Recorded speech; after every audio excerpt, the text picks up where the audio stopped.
As quilters, many of us don't just quilt in the traditional manner. There are so many different ways to quilt and so many different options and choices and designs. And how can you even begin to choose? Well, I chose a good one here and I'm really excited to share it with you. We're talking about low volume fabrics and creating a background with raw edge applique, and it is a fantastic combination. You are going to love this. I'm Louise from Inspired Quilting by Louise, and wait till you see how easy this is. It's all scrappy stash fabric, everything that we have laying around, we pull it together, put it together, and look at what we end up with. It's fantastic. Let me show you how you can do this. I am really excited to share this project with you, and particularly what I want to talk about is couching, and that's where you sew an ornamental top thread or fiber across your piece with your sewing machine, and essentially we zigzag over it, but it's called couching, C-O-U-C-H.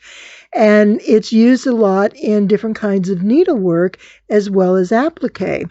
And I just thought it would be so much fun. We've got our low volume background. I love low volume fabrics mixed together in a background. It works beautiful and it's just so interesting, yet it's still subtle, but not just a plain boring background. And then of course we have our scrappy tree. You remember when we made this fabric a few weeks ago, and it is just wonderful, and it's filled now and decorated with all kinds of buttons and ornaments. And you know, the funny thing is that this all came about when I was out just poking around with my sister through some antique shops and things like that. And I found this great big bag of antique white buttons. Now, I've since divided them up into different sizes, but this has kept me going for a long time with all kinds of projects, and you know, from small tiny buttons to large, really unusual kind of buttons. And there's so much you can do with just simple things like that. And if we use fabrics that we already have and items that we already have, like this tree was made for all my Christmas scrap fabrics from the past years. So when we pull all that together, we can make some really beautiful, beautiful items. And that's without spending a lot of money. That's the best part, is this can be a great savings. But what I really want to focus on is how you can use low volume in your background with a applique, doing raw edge applique in particular, because that is really a fun and easy way to go. And then of course the couching and adding some ornamentation. Now you may have seen these a couple months ago. I made this pair, and it's done in a very similar manner with a low volume background, and I made flowers for each one, and this one has a brighter background, but there's so much that you can do, and I just want to get you excited about this and think about some different options, different things you may have around the house already that you can get started with. But what a fantastic gift to put something like this together. All right, so let's go ahead and get started. Everything I'm using is scrappy, even from the batting. So we're going to start with putting batting pieces together, and then we're going to run through the whole thing, and I'll show you exactly every step of the way how to do this. My goal with all this scrappy quilting that I've done for the past few weeks is to use up everything I have, including batting. Now, I don't ordinarily save little pieces like this, but when I know I'm making small things, I hang on to them because I know I can use it. Now, the wall hanging that I'm going to make will finish at about 10 by 18. Now, this piece is 23, so I'm going to cut it down to 19 inches. I just don't want all that extra overhang. But the other thing I'm going to do, if you look at this, this is not a straight edge. So if I were to sew those together, I would have a hard time butting them up straight. So the first thing I'm going to do is cut this at my, 19 inches, which is right there. And then I'll just set this aside for the next project. And then what I want to do is cut a straight line from end to end. And you can see where some of it is protruding out. I want to make sure this is straight here and here mostly. This I didn't trim off, so it may be a little wonky, and that's okay. But I want this to be straight, so I have a 90-degree angle and those line up well. So I'm just going to cut this off, and now I have two straight edges that I can put together, and I'm not going to get any bunching where they join each other. So I'm going to keep them together like this. I know now that that's the edge I'm going to sew together. And when I sit down to do this, I will have it ready to go. I just open it up and I'll start sewing, and I'll show that step to you here. The other thing I'm doing is getting together my fabrics for the background. Now, I have a bunch of low volume, which is what I want to go with. And I have, some with some red in it, which is kind of fun because I'm doing a green Christmas tree. So some red backgrounds would be a bit festive. This might be a little much, I don't know, but I don't count anything out until I get there. So these are strips in varying widths and colors. A lot of them are batiks. There's a bunch of them here that are art gallery fabrics. And here's some green ones that might look good. I just don't want it to take too much color away from the tree, so I might be able to use light ones, maybe even something like this. This medallion print is really pretty, and I think that'll be fun in the background. I'm not exactly sure where or how I'll get it in there, but there are some very sparse printed, more heavily printed, those with color. And so I'll just go through and select which ones I like best. And there's even some gold. A bit of, some gold fabric would be really pretty in there because I think there were some gold fabrics, at least in the print part. But again, all this green and beigey, goldish kind of colors, those are going to work great. And just some sort of creamy off-white batiks. This is more art gallery fabrics, and it's green and white. So that's going to be a good combination with the tree, as will this beigey color. And here's another green with the so there's a lot to choose from.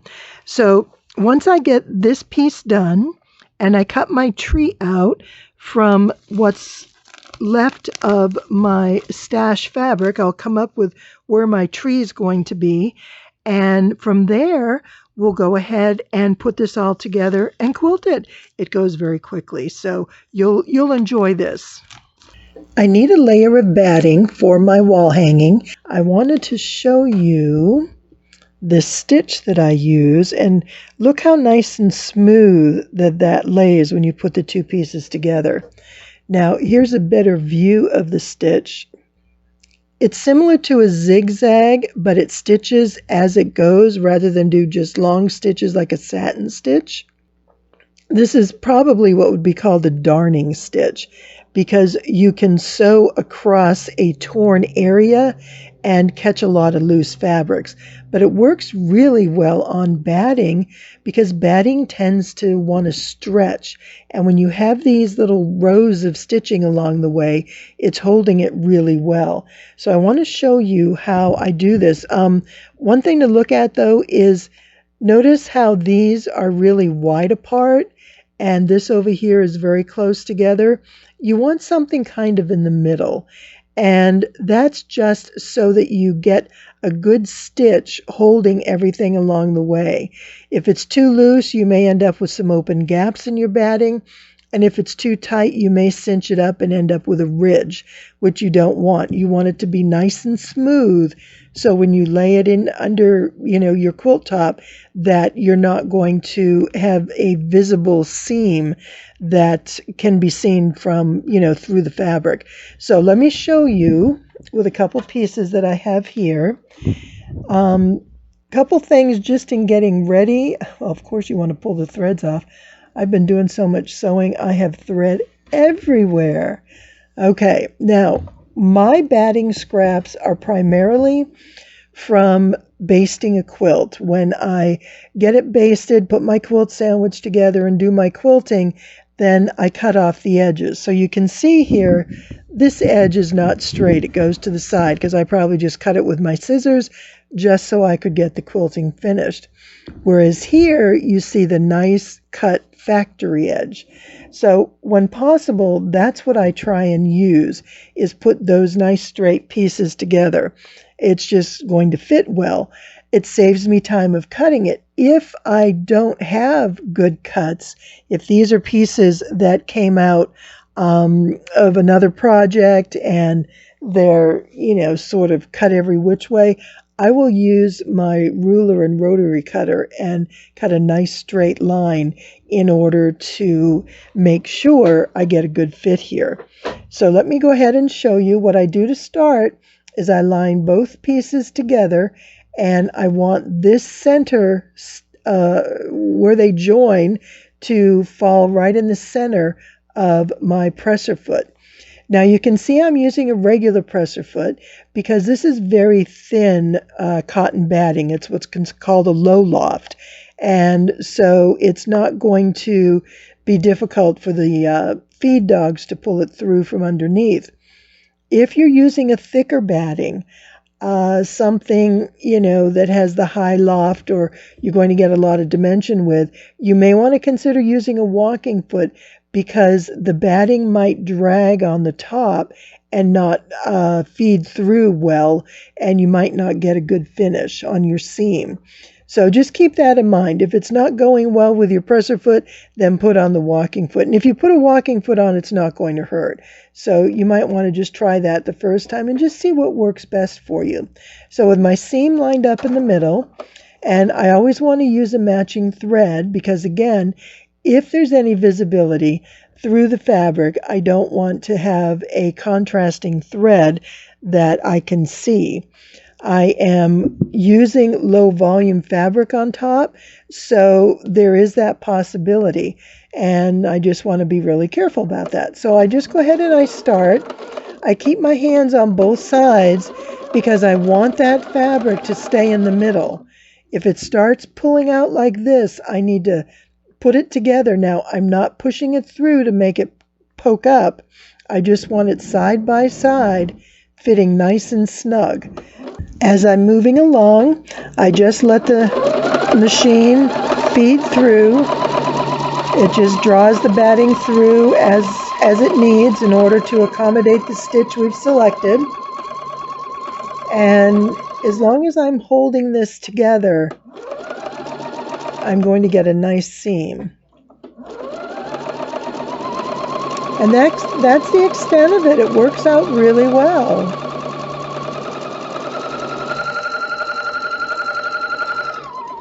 All right, I'm going to go ahead and finish this, and then I'll have my batting layer together, and then I start putting my quilt top and my background pieces. I'm using strips, so I'm going to get those all sewn together. All right, I'll finish this and I'll be back in a few minutes. Once I selected all my strips that I want for my background, I laid them in the order I want them and sewed them all into pairs. What I've done now is press them all, and I sort of have an idea of the top versus the bottom, and I pressed all the seams towards what will be the bottom. So I'm going to now just start putting my pieces together. And the one thing that I do is try and keep my selvages to one edge. I want to keep my edges together. Now this doesn't have a selvage, so I'll bring that down. This is a long piece. Actually, I just need to cut that off because that was a full width of fabric that I used. And I may tuck it in someplace else, but for right now, I'm just going to cut it off and set it aside.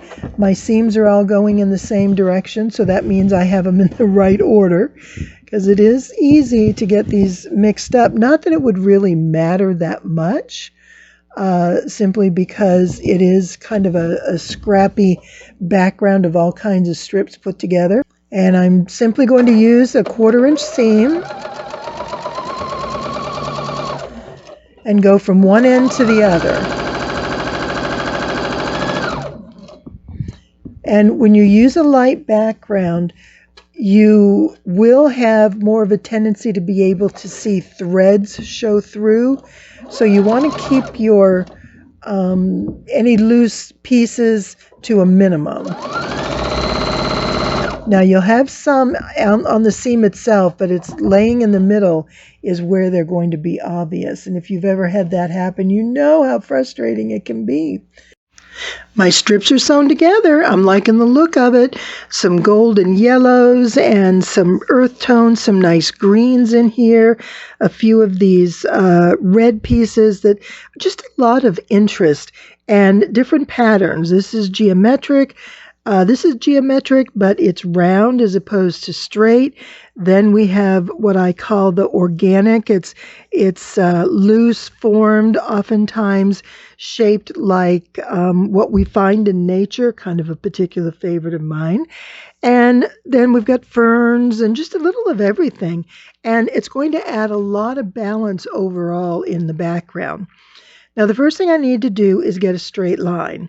This is obviously more than what I need for my piece, but I want to get a straight line, and I'm going to start cutting strips, and then I'm going to piece this together. But first I want to show you what it could look like if we kept it this way all intact.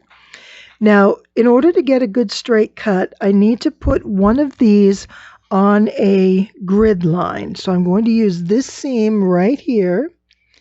And let me get this straightened out. So by putting that seam on the grid line, I know that I mostly have everything pretty much squared up. And this is my selvage edge. So this is the edge I'm going to cut off and work from. This is the selvage that goes in the farthest. So I'm going to cut sort of in that general vicinity across everything. And I will line this up there, but I'm also going to need to set these up vertically.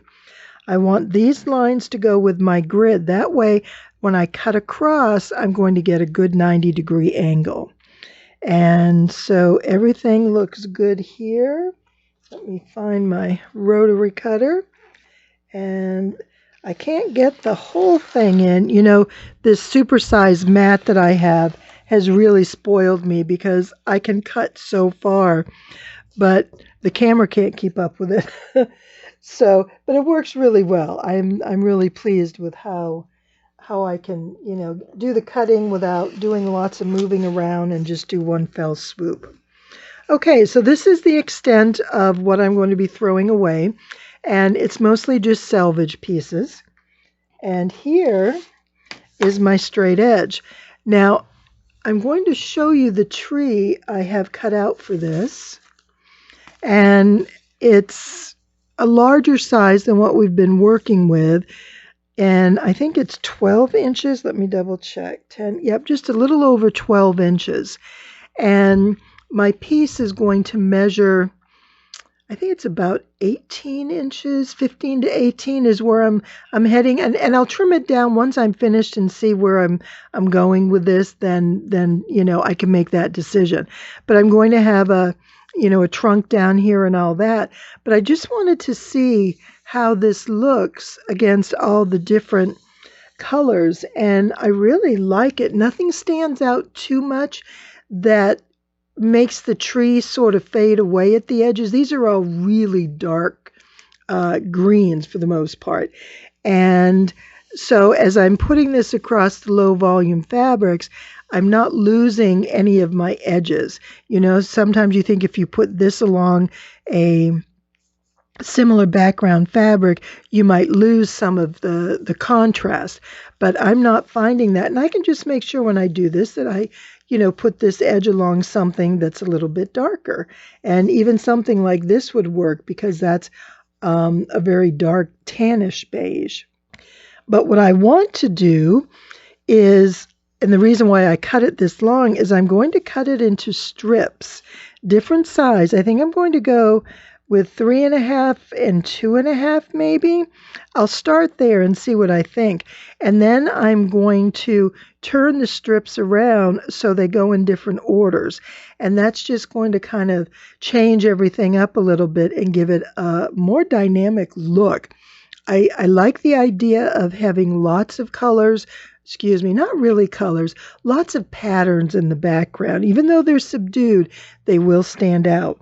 So I'm going to start first with I think I'm going to go 3 because it's only going to be, I think, about 10 or 12 inches wide. With my 3-inch piece cut, I will still use it, but I think I'm going to cut the next one at 3.5 because I like this finished size. So 3.5 will give me my seam allowance so that I can have a strip that finishes at 3 inches instead of 2.5. So I need to line this up at 3.5 inches, and I'll just cut from one edge, and I'll sort of move my hand as I go across the middle. And then I do need to move my ruler. I made this piece a bit longer than expected. I'll just pull my fabric out so I can find my way. There we are. Okay, so I like the look of that. And now I just need to cut a couple 2.5s and see how it all looks. So let me cut a few more strips and we'll pull it all together. I'll show you how it's going to work. I thought it would be easier to select a layout that I like, but the pieces are just all so pretty. I'm having a hard time deciding which way to lay it out and which pieces to put next to each other. So this is version 1. I'm going to try a second one and see what I like best. Here's my second layout, and I like this a lot too. So I'm going to put them both together and try my tree against it and see which I like the best. Here are my 2 finished backgrounds, and I like each of them. I can't say that I prefer one over the other. I really like how all the colors work and how it's laid out. And the big difference primarily is going to be how it's going to look with the tree on there.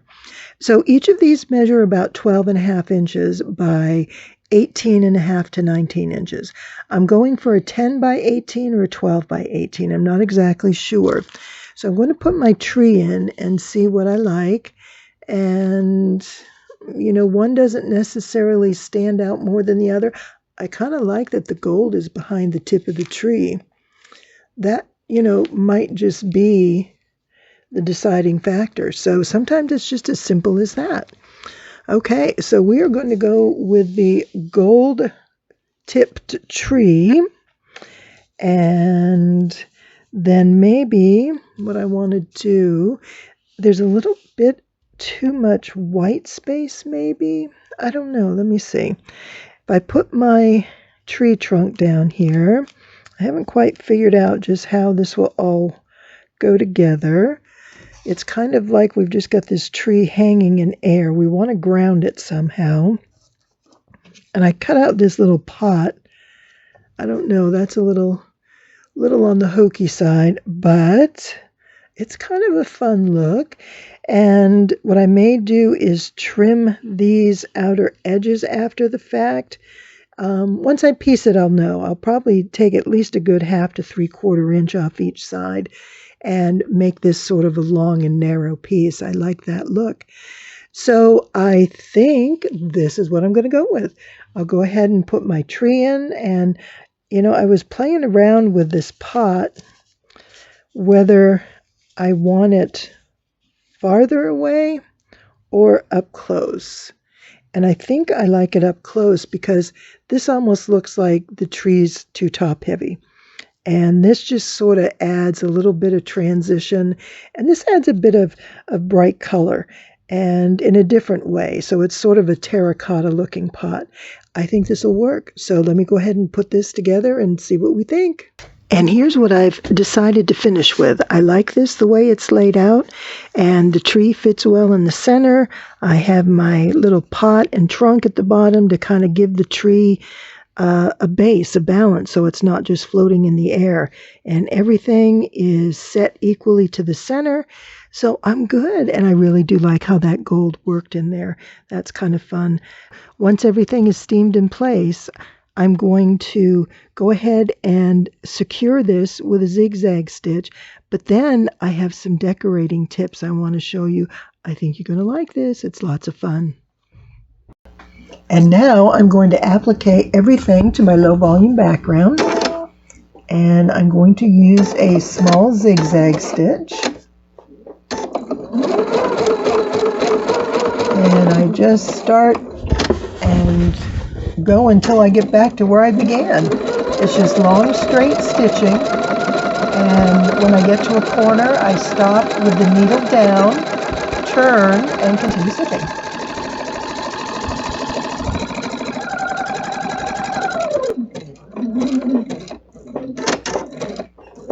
I bring my needle all the way to the end of the fabric, turn, and then I kind of realign myself to make sure that just the littlest bit of fabric is going to extend beyond the halfway point.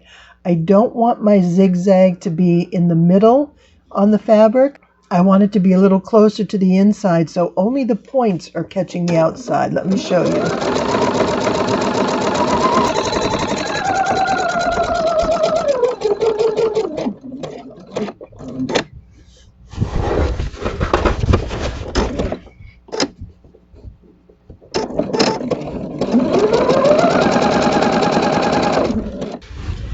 You can see as I'm stitching, I get a little bit of the point on the fabric that actually shows.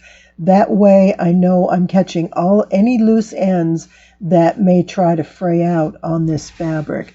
And when you have a light background, obviously the stitching shows up more than when you have the darker fabric that matches the thread. But that's okay. That's the whole look of this. And it's sort of a mix-up of everything together, and it looks wonderful. So I'll finish continuing around and show you how this looks. And here's a look at the finished edging. That zigzag works beautifully all the way up to the point where we turn around, and that pot looks really cute. I like how that turned out. So there we are. This is finished now, the applique. And all I have to do is quilt all my layers together, make a little mini quilt wall hanging, put a backing and a label and all those things that we need to do. I'm not sure how I'm going to finish the edges though. And I'm all ready to do my quilting. I have my quilt sandwich. I spray basted my backing and my batting to the front. We're good to go. I'm going to use the monofilament. This is a clear, transparent nylon thread. It's great for quilting. There are actually spools like this that are made specifically for quilting, and it works wonderfully. What I like is, as I'm going across dark and light fabrics, this is clear, it's transparent, so I don't have to worry about the color thread I'm using and creating distinctive lines that I don't necessarily want to show. I want the dimension of the quilting, but not necessarily the quilting lines. So I have that ready to go, and I have my initial line drawn so I can get a straight line down the center, or off center actually. It's not quite perfectly on center, and then I'll work from the edges out.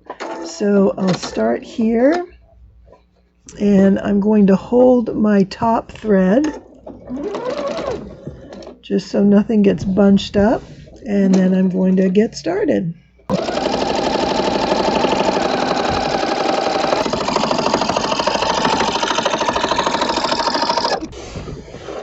So I want to show you how this looks with the clear thread, and you see how the stitching is visible, that there is something stitched, but we don't see a thread color in there. It's just clear to the bottom into the fabric, so it's the fabric color that we see around that thread. Of course, I've got chalk in there I'm trying to wipe out. So I'm just going to continue quilting from top to bottom, and I'm going to go anywhere from 1/2 to 3/4. I'll vary my lines a bit. Usually I use my guide, my walking foot guide, to keep even rows, but that's not what I'm going for. I want to make this just a little bit off kilter. That's fine. And you know, I didn't think I would need my quilting gloves for this small a piece, but I noticed that I was quilting, my fingers were sliding across the fabrics. So I'm going to go ahead and use my quilting gloves, and I'll get back with you in just a moment when I have a couple rows sewn in. And I have a few rows of quilting in. What I decided to do is my first row, I came down to the bottom, and rather than cut my thread and move back to the top, I just turned around and I'm coming from the bottom back up. So that's going to be a nice quick way to get this done, so I don't have to keep cutting and moving my fabric back and forth. I just turn it and come back the other way. I'm very happy with how this turned out, and you can see the varying widths in the quilting, and I think that's just kind of a fun look, and it alleviates any anxiety about perfection because it's unnecessary. Now, you may laugh when I tell you this, but the entire reason I made this whole piece is to show you this next step, and it's a lot of fun.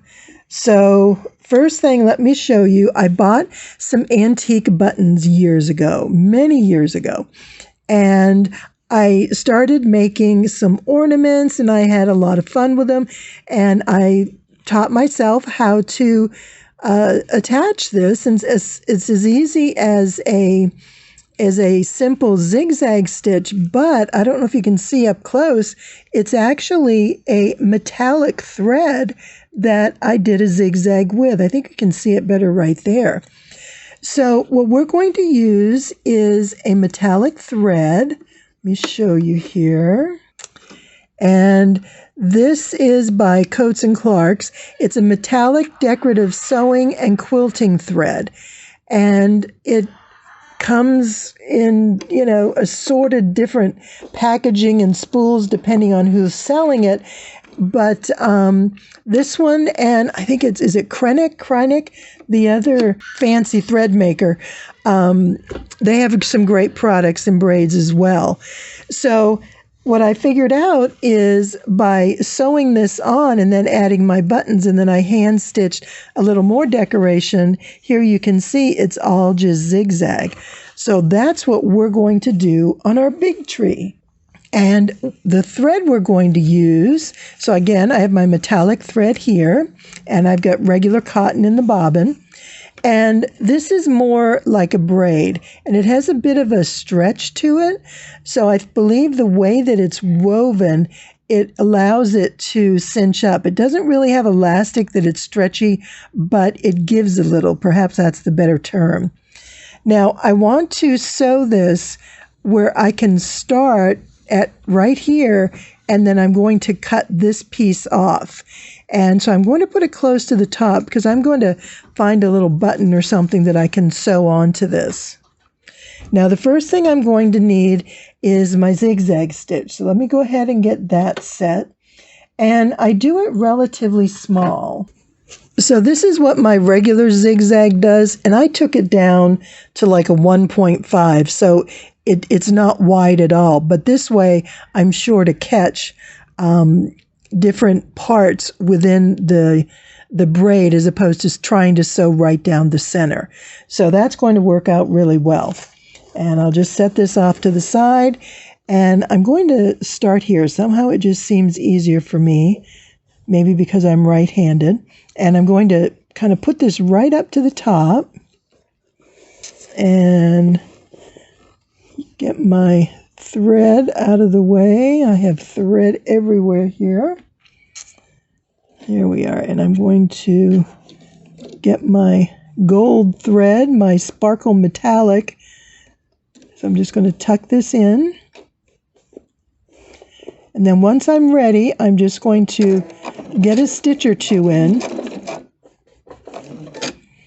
And I'll come over to the side. And then I'm going to start draping it back and forth. And essentially that's all you're doing. Now, I do use a stiletto, or you can use your seam ripper, or, some sort of a pointy object that will give you some flexibility in moving this. Okay, now, this is going to be a little different than sewing the small one because I could just, put this in and sew and turn. These are very easy to maneuver. This will take a little more finesse, but I think we can do it. I think it's going to be wonderful. Let me do the first row. So I will stop at the inside of the turn. Whoops, come on. machine didn't want to stop. And then I'm going to begin pulling it over this direction. And I want it to drape like a garland with a curve rather than go straight across. So I'll go down part way and kind of pull this up a little. The first rows will be a little fussy because they're short and you don't have a whole lot of area to work with. But once we get into the larger areas, the larger spaces, it's going to go much easier. So what we want to do is with our needle to the inside, and if you get it too far out beyond the edge, just lift your needle and pull it forward like I did right there. All right, so I'm just going to go down to the bottom again with a little bit of a curve, bring it over sideways, and then bring it up.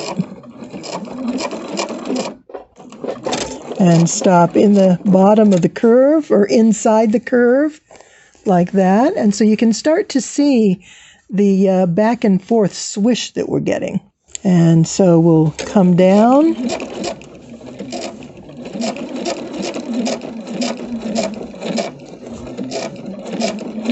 And you don't want to pull it too tight.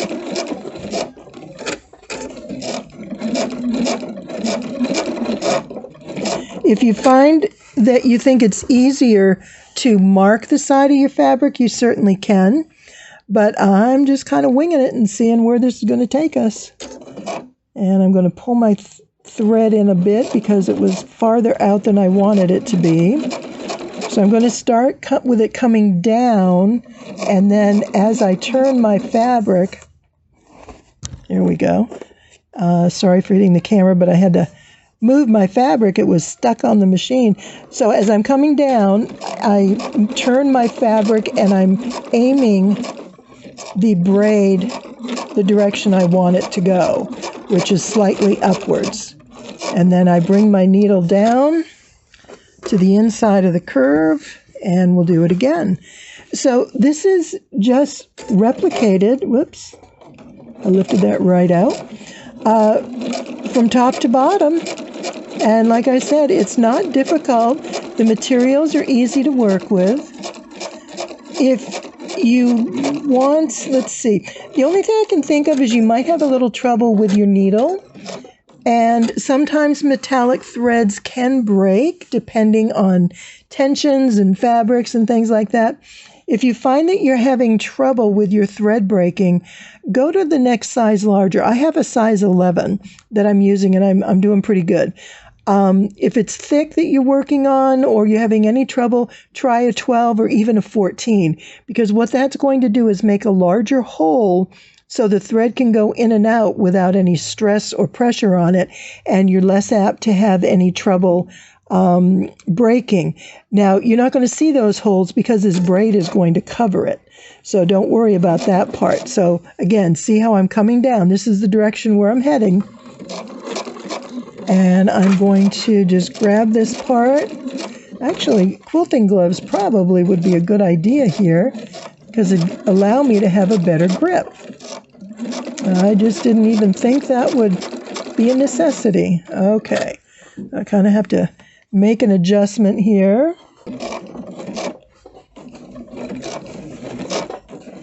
Okay, and come up this way.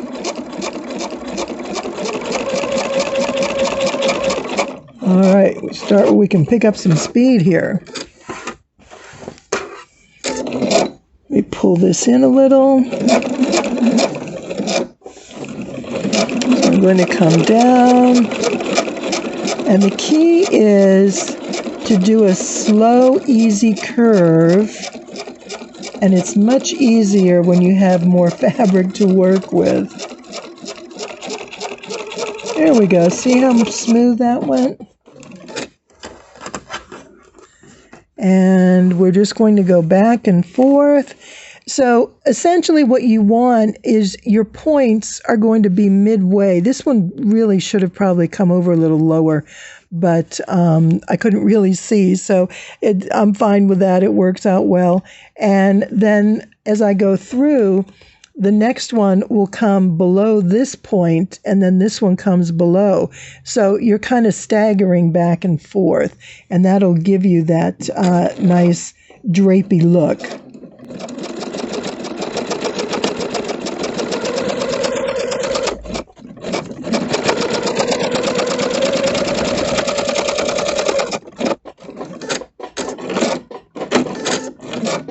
There we go. And here's the next one.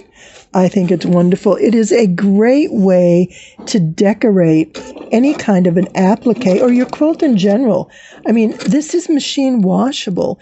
So you could use this on, quilts that are going to be used as quilts. Now, it's a bit scratchy, so it may not, be the best option in that regard.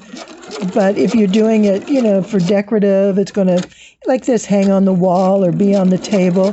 It's a fun way to really kind of jazz it up.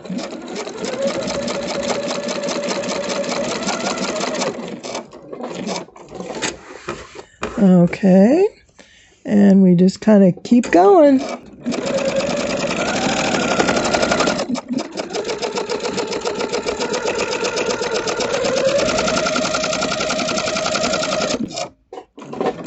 Now you can see that I am not perfect in my placement because, I have wider gaps on some. This is narrow.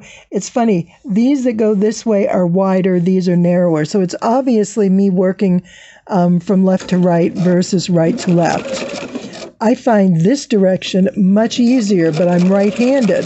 So I think I feel like I have better control. But that's okay. It's all going to work out fine, and I've never seen garland on a tree that's perfectly symmetrical.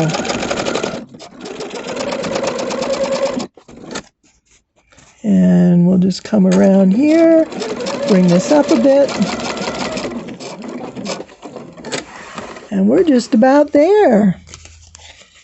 Unwind more of my braid. Well, I ran out of bobbin thread much farther back than I anticipated. It looked like I made it halfway through, but it wasn't there. Now, the nice thing about this is you can easily sew over what you've already sewn because you can't see gold on gold. Alternatively, you can use the clear thread. You've seen the transparent nylon. This would be another one that would work well for something like this, especially if you don't have a thread that matches your braid, then go with the clear. But what we're going to do is we're going to line our needle up, and the sewing, the stitches came this far, so I'm going to go back about 1/4 inch and pull my bottom thread up, and we'll just kind of tuck everything to the back there and hold that up. I want to move that, get it out of the way so I can cut it off. There we go. Okay.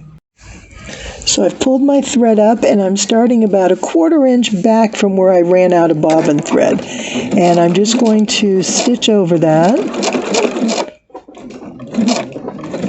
And now we'll just take this around and make our loop.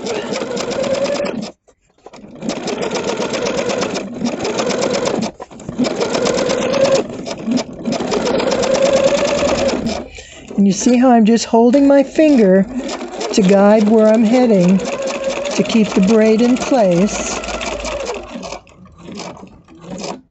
Stop on the inside, and we'll come around this way. And I just pull it in so it comes off the edge of the tree. I don't want it to hang over on the outside. All right. And you can tell this is my easy side. So one direction will definitely be easier for you. I can't go too fast. I don't want to stretch that thread.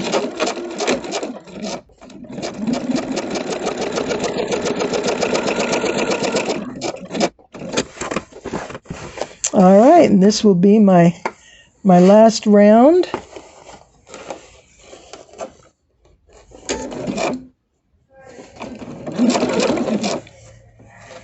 And I'll just kind of dip it down to the bottom edge of the tree.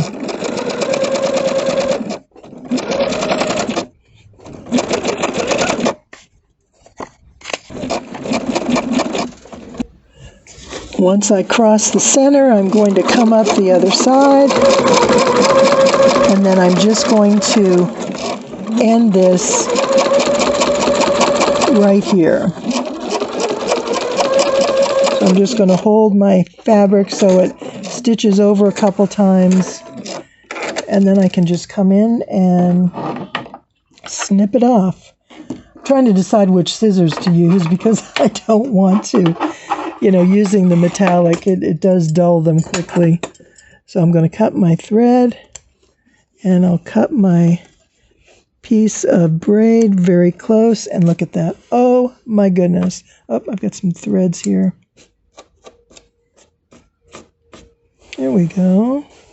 And I have a thread somewhere up here where I ran out of bobbin, wherever that was. I got to find that one. But yes, so there we are. Doesn't that look wonderful? Oh my goodness, that is such a fun way to finish off an applique, especially for a Christmas tree. And if I were really brave, I would put a red bow here. I would stitch a red bow, tie it with a, whatever, and but no, not happening. We'll save that for another year, maybe. Maybe next year I'll be up for it. Oh, there's my thread. I knew I'd find it. And here is the finished tree, all decorated, looking beautiful. I cannot tell you how excited I am about this. I have had more fun making this silly little tree, but I want to show you how I'm going to go about finishing it. And the quilting is done. I did the hand sewing, putting all the buttons on, and I left little tags, little tails, and I'll show you why I did that. Plus you can see the stitching for the garland. So that's all good. And then I made the backing, and I made it just a little bit bigger. I'm thinking I might trim this down a little, but I'm not going to make that decision right now. But that's something that's on my mind. So I put my label on the backing with enough room that if I want to trim it down a bit, I've got plenty of room. So for my backing, all I did was take a piece of heavy, it's almost a canvas. It might be upholstery fabric. It was given to me. I have no idea what it is, but it's a nice enough piece. Oh, and look at that. I almost matched the plaid there, but you don't tell that that's really pieced in. And I just did some quick quilting, even though there's no batting in this. I did some quick quilting just to hold everything together. Now, this interfacing that I put on is here to provide support for the back, so I could sew it to something and it wouldn't get droopy and sag. But it's also fusible interfacing, fusible on one side, and the fusible is facing up. So what I'm going to do is put this on top, and I'll put a thick blanket down because I'm going to put this down, and then I'm going to steam this to adhere that interfacing to this inner layer, and that interfacing is going to seal all this stitching. And so I'm not going to have problems with buttons falling off or stitches breaking loose. Not that you do on a wall hanging, but for some reason when I make a quilt, that's something I think about, is the longevity and endurance. I have two boys that I've made lots of quilts for, and they are young men now in their 30s. And those quilts are still hanging in there. Some, have been partially eaten by dogs or dragged kids around on the floor, but they're still mostly intact. And I can usually fix it if I need to. So for me, it's important that what I make lasts a long time. So I'm going to adhere this all together. Once that's done, I'll trim this even, and then I'm just going to do a zigzag like I did on the other two floral pieces that I did. My goal in doing this is that I want to have a seasonal wall hanging that I can change throughout the year that's approximately the same shape. And I can hang it in the same place. I can take one down, put another up, and I just think that's fun. It doesn't take up a lot of room, and it just adds a little personal touch And it reminds us, that our seasons change and what we're celebrating. And of course, there's going to be one for my birthday. It's got to be a huge birthday cake. No, in my case, it's going to be flowers. You know that. But regardless of what it all is, I just wanted you to see this. And these buttons are fantastic. So I have an angel on top and all kinds of buttons that I've collected, and including some of my antique buttons. So those are fun. They're little kind of crystally looking. They're plastic, but you can see through. So I thought that would be kind of fun, reflecting whatever light's going on in the room. It's just a wonderful piece, and I'm really excited about it. And I hope you are too. Oh my goodness, this has gone on forever, but it's worth it. And I love it, and I'm so excited. Thank you so much for being here. I am just thrilled to be able to do this, and it's always a pleasure having you join me. Have a fantastic rest of your day and a wonderful holiday season. It's time to get geared up. So let's quilt.